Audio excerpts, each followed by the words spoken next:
नियम लागू कर रहे हैं, इससे पूर्ण हिमाचल के जितने संस्कृत कॉलेज हैं वो बंद हो जाएंगे। संस्कृत और संस्कृति, संस्कृत रहेगी तो संस्कृति रहेगी।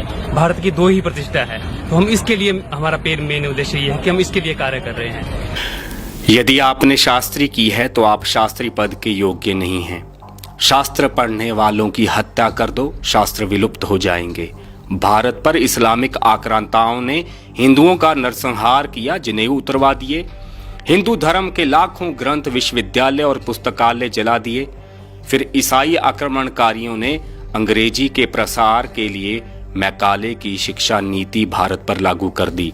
1835 में अंग्रेजी सांसद थॉमस बेबिंगटन मैकाले की शिक्षा नीति का उद्देश्य भारत में एक ऐसा वर्ग तैयार करना था जो रंग और खून से भारतीय हो लेकिन विचारों और नैतिकता से ब्रिटिश हो। यह वर्ग सरकार तथा आम जनता के मध्य एक कड़ी की तरह कार्य करे। अंग्रेजों की वही कड़ी आज भी मौजूद है। भारतीय संस्कृति को सबसे अधिक नुकसान देने वाले मैकाले को मरे 164 वर्ष हो गए हैं, लेकिन उसकी आत्मा आज हिमाचल के शिक्षा सचिव और हिमाचल के शिक्षा मंत्री रोहित ठाकुर में प्रवेश करते हुए दिखाई देती है। मैकाले के वंशज बनते हुए हिमाचल के नेताओं और अधिकारियों ने शास्त्रों पर आखिरी प्रहार कर दिया है। सरकारी स्कूलों में शास्त्री पद के लिए शास्त्रियों को ही अयोग्य घोषित कर काले अंग्रेज होने का साक्ष्य प्रस्तुत किया है। शिक्षा मंत्री रोहित ठाकुर ने मैकाले बनते हुए शास्त्रियों के समूल नाश की गाथा लिख दी है। पिछले दिनों स्कूलों में शास्त्री पद के लिए काउंसलिंग शुरू हुई। इसमें शास्त्रियों के अलावा बीए, बीएड और एमए, बीएड को तो योग्य ठहराया गया, लेकिन शास्त्रों के जानकार शास्त्री बंधुओं को अयोग्य बता दिया गया। किसी ऊल जुलूल नीति का हवाला देते हुए शास्त्रियों को बाहर का रास्ता दिखा दिया गया है। हिमाचल सरकार के शिक्षा मंत्री रोहित ठाकुर और शिक्षा सचिव जो स्वयं शास्त्रों का अ ब स नहीं जानते, वे शास्त्री करने वाले प्रत्येक हिमाचली के भविष्य को कैसे खराब कर सकते हैं। बात सीधी सी है। यदि शास्त्री करने वाला सरकार की दृष्टि में शास्त्र और संस्कृत नहीं पढ़ा सकता, तो कल को दवा की दुकान चलाने वाला भी कहेगा कि मैं मेडिसिन का जानकार हूं, मुझे एमबीबीएस के बराबर बिठाया जाए, ऑपरेशन और मरीज चेक करने की अनुमति दी जाए। यदि कोई बस को धोना जानता है और बस के पुर्जों की जानकारी रखता है लेकिन बस चलाना नहीं जानता, तो क्या उसे ड्राइवर की नौकरी दी जा सकती है? जितना फर्क किसी डॉक्टर और दवा बेचने वाले में है, उतना ही फर्क एक शास्त्री और एमए संस्कृत में है। एमए वाला थोड़ी बहुत संस्कृत तो जानता है, लेकिन वह शास्त्री नहीं है। क्या बीए, बीएड या एमए संस्कृत किसी शास्त्री की बराबरी कर सकता है? हिमाचल सरकार ने शास्त्रियों को पीछे धकेलते हुए बीए और एमए वालों को प्राथमिकता दी है। देखिए, हिमाचल में 2023 की मैकाले सरकार का यह कदम समस्त संस्कृत कॉलेजों में शास्त्र पढ़ने वालों को हतोत्साहित कर देगा। संस्कृत कॉलेजों में कोई शास्त्र नहीं पढ़ेगा। यदि शास्त्री होने से कम और बीए, एमए होने से ज्यादा लाभ मिलता है, तो धीरे धीरे हम शास्त्र पढ़ने वालों को समाप्त होता देखेंगे। शास्त्री कोर्स इतिहास बन जाएगा। जैसे अंग्रेजों की मैकाले नीति ने गुरुकुल समाप्त किए थे, उसी प्रकार हिमाचल की कांग्रेस सरकार देवभूमि में शास्त्र पढ़ने वालों को खत्म कर देगी। असल में शिक्षा मंत्री का यह कदम अंग्रेजों के अधूरे कार्य को पूरा करने का ही प्रयास है।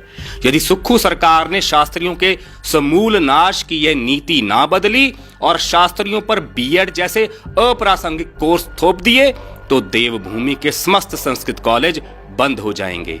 मैंने सुना है कि सुखविंदर सुक्खू मां ज्वाला के भक्त हैं। यदि ऐसा है तो उन्हें हिमाचल में पैदा हुए नए नए मैकालों को रोकना पड़ेगा। मैकाले ने 1836 में अपने एक पत्र में कहा था कि इस शिक्षा नीति से भारतीय अपनी सभ्यता और संस्कृति को तिरस्कृत दृष्टि और हीन भावना से देखेंगे। मैकाले का प्रभाव बॉलीवुड की हिंदू विरोधी फिल्मों में भी दिख जाएगा। मैकाले को तब शायद यह यकीन था कि उसकी यह नीति 2023 में हिमाचल सरकार के नेता भी प्रयोग में लाएंगे। देखिए, 2 साल की एमए संस्कृत और 5 साल की शास्त्री में जमीन आसमान का अंतर है। शास्त्री 35 विषय पढ़ता है, जिसमें वेद, दर्शन, ज्योतिष, व्याकरण और साहित्य शामिल है। एमए या बीए वाला किसी शास्त्री के घुटनों तक भी नहीं पहुंचता। मैं तुलना नहीं करना चाहता था, क्योंकि बीए एमए वाले उससे दुखी होंगे, लेकिन यदि शास्त्री को समाप्त करने का दुस्साहस होगा तो हमें यह तुलना भी करनी पड़ेगी। मैकाले ने लिखा है कि मेरा दृढ़ विश्वास है कि यदि हमारी शिक्षा की यह नीति सफल हो जाती है तो 30 वर्ष के अंदर बंगाल के उच्च घरानों में एक भी मूर्ति पूजक नहीं बचेगा। और देख लीजिए, अब बंगाल इस्लामिक राज्य बन चुका है। बंगाल का उच्च वर्ग आज सबसे अधिक वामपंथी और हिंदू विरोधी है। संस्कृति आम गरीब जन के कंधों पर है। हम तो चाहते हैं कि देवभूमि को हिंदू राज्य घोषित किया जाए, लेकिन हमारे नेता और अधिकारी खुरच खुरच कर संस्कृति को राज्य से बाहर निकाल रहे हैं। अंत में मैं संस्कृत परिषद हिमाचल प्रदेश के लोभी शास्त्री अध्यापकों को कहना चाहता हूं कि देख लिया लोभ का परिणाम।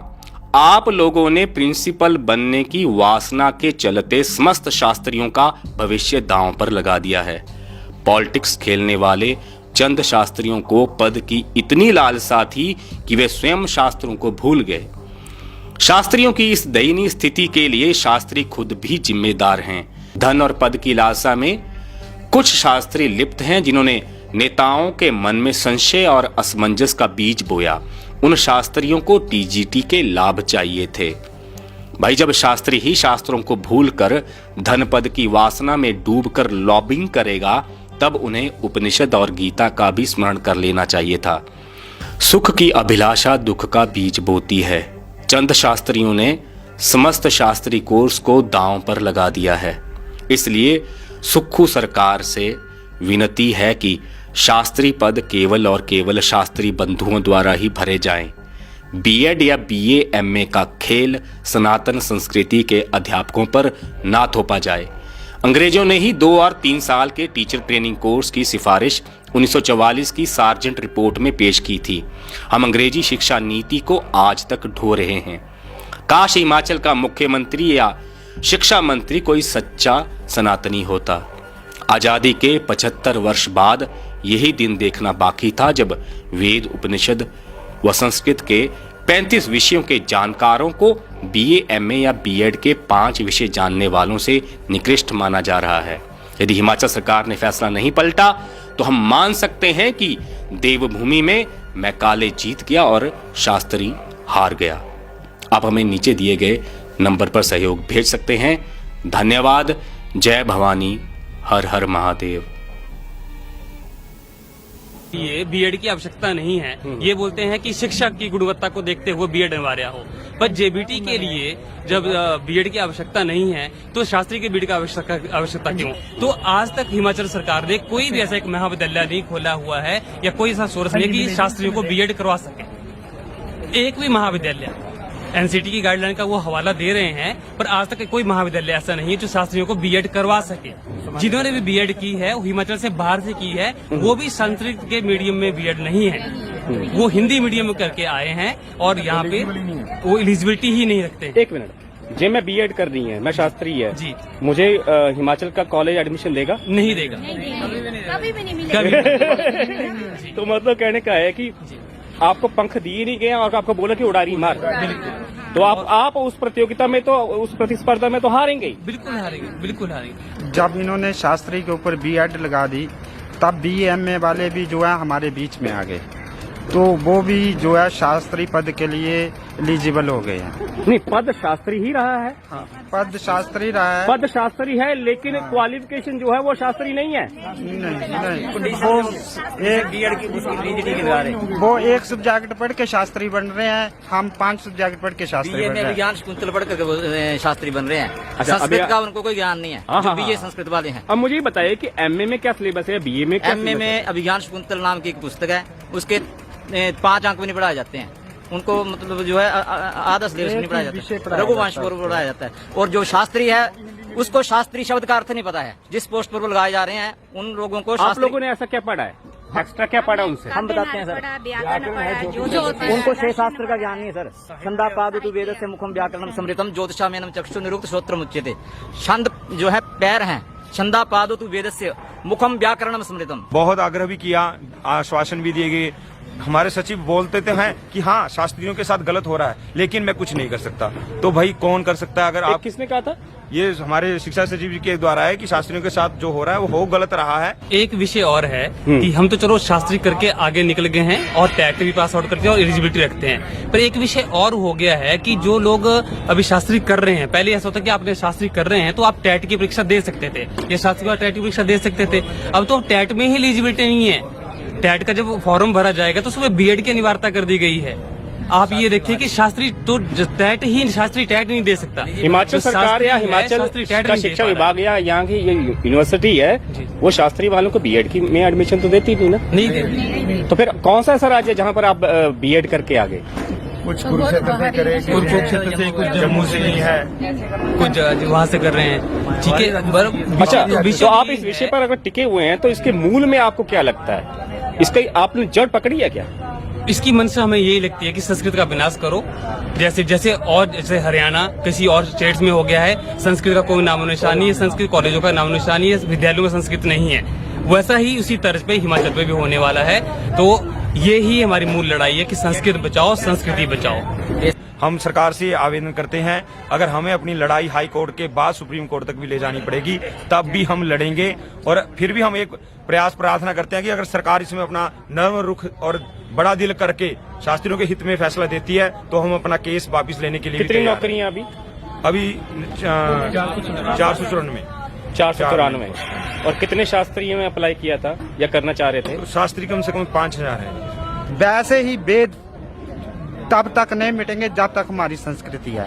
जब हमारी संस्कृति मिट जाएगी तो ये चीजें भी खत्म हो जाएंगी।